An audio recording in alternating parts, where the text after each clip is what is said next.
សួស្តីបងប្អូនទាំងអស់គ្នានៅក្នុងយុគសម័យនៃការរីកចម្រើនយ៉ាងរហ័សនេះសិលធម៌និងការទទួលខុសត្រូវរបស់យុវជនតែងតែជាកង្វល់ចម្បងមួយនៅក្នុងសង្គមជារឿយៗយើងតែងតែឮការលើកឡើងថាសិលធម៌យុវជនធ្លាក់ចុះប៉ុន្តែតើយើងធ្លាប់សួរខ្លួនឯងទេថាតើយើងកំពុងតែបាត់បង់អ្វីខ្លះឲ្យប្រកបហើយតើភាគីណាខ្លះដែលត្រូវទទួលខុសត្រូវលើបញ្ហានេះនៅពេលដែលសិលធម៌និងការគោរពវិន័យក្នុងសង្គមមានការចុះខ្សោយយើងមិនមែនបាត់បង់ត្រឹមតែទម្លាប់ល្អៗនោះទេប៉ុន្តែទីមួយយើងកំពុងបាត់បង់គ្រឹះនៃសេចក្តីថ្លៃថ្នូរការខ្វះការគោរពគ្នាទៅវិញទៅមកការមើលរំលងតម្លៃសិលធម៌និងការខ្វះការកោតខ្លាចច្បាប់ធ្វើឲ្យរចនាសម្ព័ន្ធសណ្ដាប់ធ្នាប់សង្គមត្រូវរង្គោះរង្គើទី2យើងកំពុងបាត់បង់ធនធានមនុស្សដែលមានគុណភាពយុវជនគឺជាសសរទ្រូងនៃប្រទេសជាតិប្រសិនបើកម្លាំងស្នូលនេះខ្វះការទទួលខុសត្រូវវានឹងប៉ះពាល់ដោយផ្ទាល់ដល់ការអភិវឌ្ឍយូរអង្វែងរបស់សង្គមជាតិ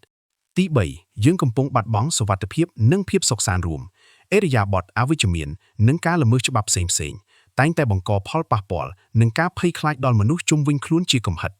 ដើម្បីដោះស្រាយបញ្ហានេះយើងមិនអាចចង្អុលមុខទម្លាក់កំហុសលើភាគីណាមួយតែមួយមុខបានឡើយព្រោះវាជាការទទួលខុសត្រូវជារួមគ្រួសារគឺជាសាលាដំបូងបង្អស់ការអប់រំតាមដាននិងធ្វើជាគំរូល្អពីសំណាក់អាណាព្យាបាលគឺជាគ្រឹះដ៏រឹងមាំបំផុតសម្រាប់កូនៗសាលារៀននិងគ្រឹះស្ថានសិក្សាមិនត្រឹមតែជាកន្លែងផ្ដល់ចំណេះដឹងទូទៅនោះទេប៉ុន្តែជាកន្លែងពង្រឹងវិន័យសិលធម៌និងការរស់នៅជាធ្លុងមួយក្នុងសង្គមអាជ្ញាធរនិងច្បាប់ការអនុវត្តច្បាប់ឲ្យបានស្មើភាពម៉ឺងម៉ាត់និងទាន់ពេលវេលាគឺជាអភិក្រមដ៏សំខាន់ក្នុងការរៀបចំសណ្ដាប់ធ្នាប់និងខ្លួនយុវជនផ្ទាល់ត្រូវតែមានស្មារតីភ្ញាក់រលឹកស្គាល់ខុសត្រូវនិងយល់ពីតម្លៃនៃការរួមចំណែកបង្កើតសង្គមមួយដ៏ថ្លៃថ្នូរការលើកកម្ពស់សិលធម៌សង្គមមិនមែនជាការងារថ្ងៃនេះឬថ្ងៃស្អែកនោះទេហើយក៏មិនមែនជាភារកិច្ចរបស់បុគ្គលណាម្នាក់ដែរវាទាមទារឲ្យមានការចូលរួមយ៉ាងសកម្មពីយើងទាំងអស់គ្នាចាប់ផ្ដើមពីខ្លួនយើងគ្រួសារយើងនិងសហគមន៍យើង